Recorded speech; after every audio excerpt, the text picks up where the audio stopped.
Hello, welcome to Reblog, the show based on a previous blog post written by yours truly, where I can expand on topics and add anything I forgot, because my memory sucks. Anyway, there has been this long-standing belief that autistic people aren't capable of speaking for themselves, that we just simply cannot know what we are feeling for ourselves. Unfortunately, this is a problem perpetually enforced in society through its many outlets. We need to have a serious conversation about the infantilization of autistic people, a conversation that has been happening for a while, a conversation that is getting harder and harder to ignore. In the time of internet and global access, people cannot keep pretending like they simply just did not know. Anyway, here's the show.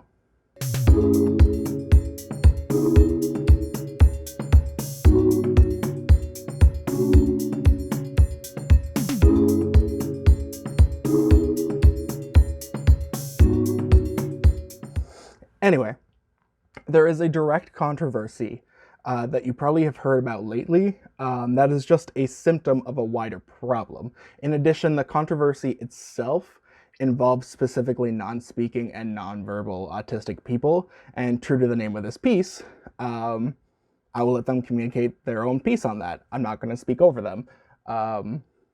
First of all, there is a massive lack of general access knowledge about autism as a whole spectrum. When I say this, I'm talking about popular media in specifically movies and television, roles and positions where we can advocate for the community just aren't there. Right now, everything about autism is like this mystical fairy tale speak. Either it is the looming darkness waiting to snatch kids up in the night and turn them autistic, or we are whimsical cryptids who spread rainbows and sparkles and everything nice. And this really plays a lot into the idea of inspiration porn and trauma porn, which is a big problem in media still and tends to be a form of media that kind of makes like a caricature of like, you know, this audience that they're trying to talk about, which in this case is autism and autistic people. They either profit off of like stories of our suffering, the suffering that we cause people, or we are just amazing, like, mythical beings that glow and sparkle, and which, like, let's be clear, I am a pretty freaking whimsical guy. Does not mean that in general is anything besides a harmful caricature of us. That is the problem, isn't it? Right now, we are not writing or telling our own stories, and we are not even hired to act in these false retellings. How is that anything besides a caricature of us? Like, how is that? A lot of it comes from the need that like people need to put things in like a nice tidy box, and they just need a singular or like a couple different types of representation, and then that's that's all they need. And a lot of the time it ends up being, you know, not truly like us or whoever like they're talking about. It ends up being like what non-autistic people think we are and think that we do, and they don't bother understanding the reasonings behind actions and stims and tics and everything. They're more just worried about can I mimic the movements, which again, if you're not understanding why the movements are there, it just really comes off as a mockery. And two, we can't just have the weight of an entire spectrum, a huge, massive, different in each person's spectrum, and have that all on one character in a show. Or like, we need to have pieces of media where we do have multiple autistic people, because let's be honest, there are a lot of us out there. It's just we don't talk about it because we're like we're often put in positions where we don't feel safe to talk about it, which then it's all one big cycle, you know? Anyway, so this goes back to the internet and having such a massive access to information directly from the community itself. Um, it is even more insulting to say that you have our best interests in mind while continuously telling a false, or at the very least, very narrow narrative of what autism is. This leads to misinformation and, honestly, cruelty from wider society and other people. Um, as a person in a very public position, like celebrities and filmmakers are, they have a responsibility to not share misinformation and fan the flames of hate. Now, it is not just creating the media that fans the flames, but like that's not what I'm saying. It's very much also in the response and ultimately how they set the precedent for interacting with us. Um, Public perception often leads to public action.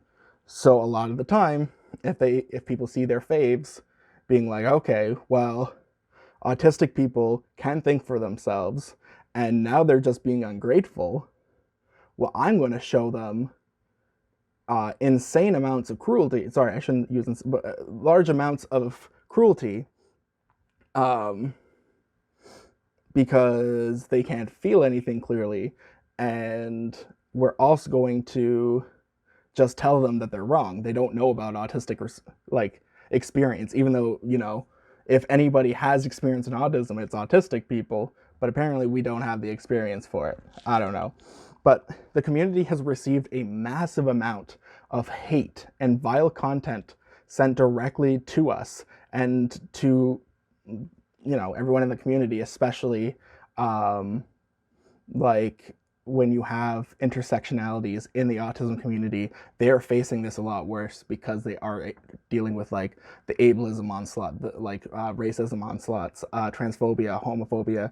It all connects and it all piles up. Um, and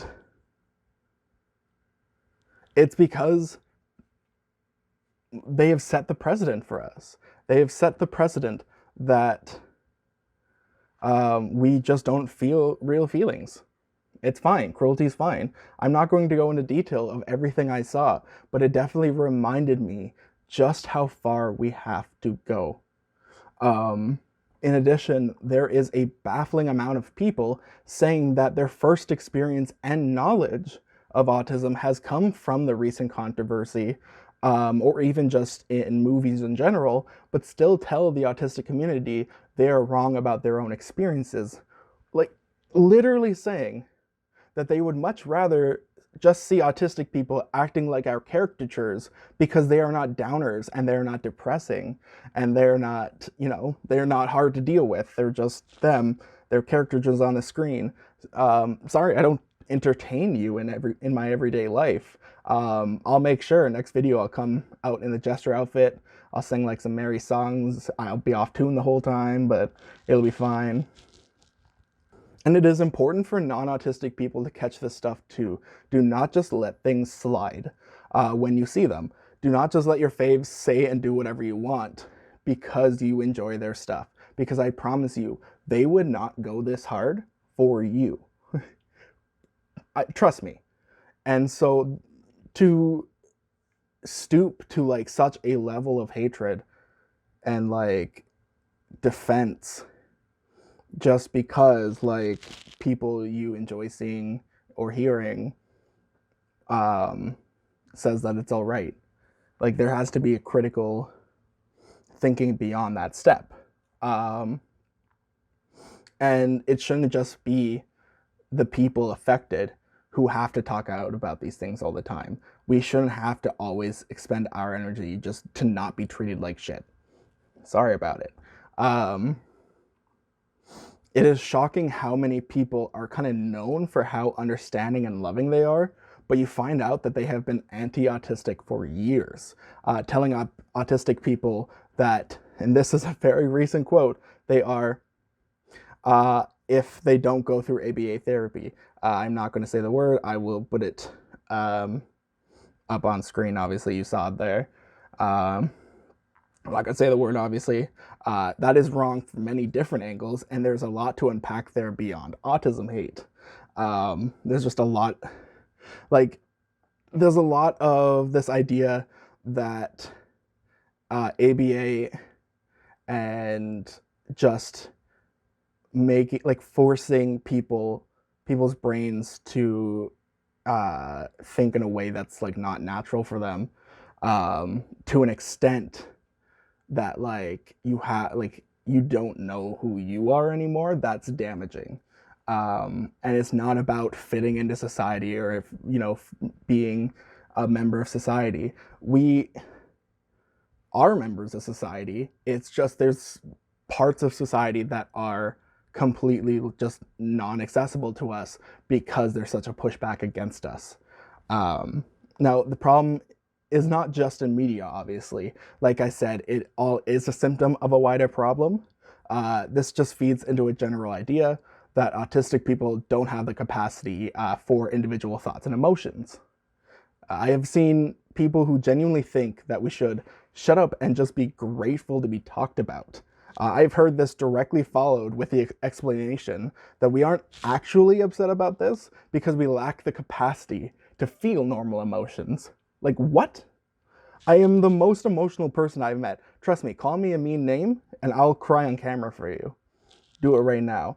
We need to stop this idea that autistic people cannot communicate their own feelings, that we are incapable of even knowing our own feelings. Honestly, most of the autistic people I've met, including myself, are very in tune with others' emotions, but just have trouble with the communication aspect. Truly, I think autistic people feel empathy different from what is considered the norm. However, apparently now it is a developmental deficit. Like, there's a bunch of things that are like considered developmental deficits, like a new one that just came out, that autistic people are less likely to screw someone else over for monetary gain. And that is a problem with the pathways in our brain, I guess. And honestly, if that's if that's a bigger difference, I'm happier to be autistic then. I don't want to be in that mentality where I'm only thinking about myself, my best interests, not like, obviously boundaries and your self-interest is important, but you also have to understand that like you're not like, I play RPGs to be the main character for a bit, but at the end of the day, nobody's a main character in life. We're just all here trying to live our lives. And I would much rather just feel that way than a constant me first mentality. Getting back to the topic at hand though, all of this leads to an infantilization of autistic people. Most of the knowledge, study, and care is for autistic children. Adults are either expected to stay conformed to the mindset we had as children or magically just not have autism anymore. This has drastically affected access to care for autistic adults, as well as, well, I guess just in general, access to care for autistic adults. But that is not to say the care for children can be described any way besides dismal as well. It's just autistic adults tend to not be talked about at all because we're expected. This leads to the mindset in people that we must be treated like children, that we are not capable of communicating our own feelings without a buffer holding our hands. This is something I have learned very early on, unfortunately. Eventually, I developed this bad habit of, like, I would always look to the person I was with when I went to the doctors and stuff, because there were so many times where I just wouldn't be believed unless there was somebody there who wasn't autistic that could like vouch for like the experience. Like they could be like, oh yeah, they felt that, or or like that happened, or so. There was this idea that like we can't do it ourselves, and then that ends up being like, this leads into this wider belief that we need people to tell us what is good for us. That as a community, we can't come up with ways that will help us because we haven't already. And that is solely because we have so much pushback, and like we are in a system where it is hard to get everyone the help they need. And so it's not just, and also just the fact that we haven't had a chance to talk for ourselves yet. Like this, like we still have this mindset. People still have this mindset that like you or like only one type of autism exists and it only looks one way and they can't communicate for themselves and blah blah blah, which is not true at all. And it just ends up being this cycle. Anyway, I'm cycling myself. If you're not autistic, then I'm sorry. I do not care if your third cousin is autistic. You cannot just speak over autistic people and tell them how they are feeling. This is a serious problem that in 2020, we are still having people tell autistic people how autism feels. Like that seems weird, right?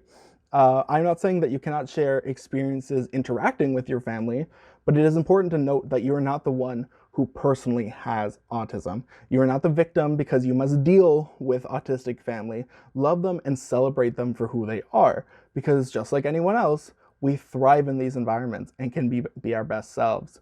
And just like any other kid, you know, we have our difficulties. We have our like positive moments or like bright moments. But the thing is that like the problems that you're like a lot of the time are having aren't just a symptom of like caused by the kid.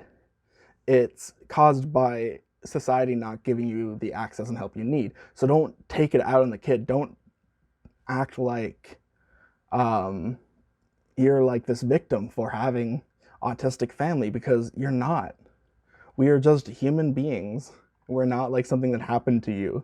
I felt like a lab rat going for care as a child all the time.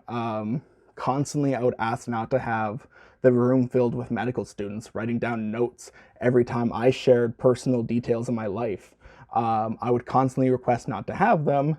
And next time I would come in, there would be a room full of students, completely new students. And eventually you're just forced to take it because any care must be better than nothing, right? And we're not just something to be studied. We are not anomalies or freaks or anything like that. We are just human beings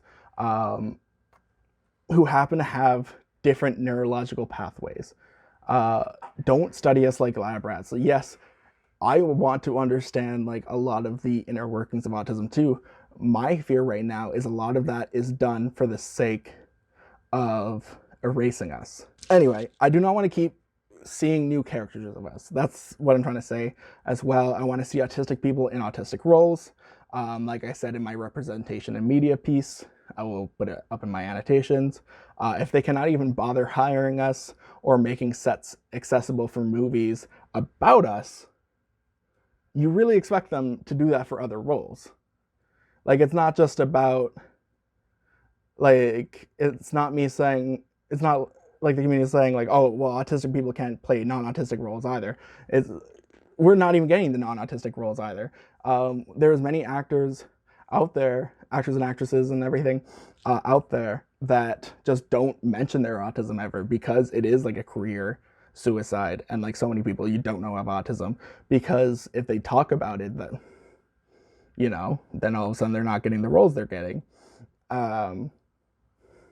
Anyway, that was the video today. We're not going to have a quote of the day today. We're going to have a tweet of the day, actually. And it is about ABA and what non-speaking autistics have to say about it. This is by Tanya, I believe. I'm so sorry if I said that wrong. Or like just got your handle wrong or whatever. Thank you for letting me throw your tweet up on the screen now. And it says, while conversion therapy is being phased out or banned for use against gay people, it is still going strong for autistic people and mostly done without consent. It just has a different name, ABA. Again, that is by Tanya. Tweets up there. Go to the description below. I highly recommend you reading their article on it. It is extremely well written and extremely informational, and you'll learn a lot from it. So seriously, read about it. That is my quote, tweet of the day, whatever. Anyway, point of the video, I'm not making this as an attack on anyone. I am just frustrated because there's no excuse for things like this anymore. We have global communication access. Now it's just a case of plugging your ears and purposely not hearing these things. We should be moving forward and fast. No more gradual change over generations. People are tired and are hurting now. Anyway, today was kind of a shorter video, which I guess is not really a shorter video today, but it ended up being a good length. So I hope you have a fantastic day, and to all my autistic listeners out there, please take some time to heal.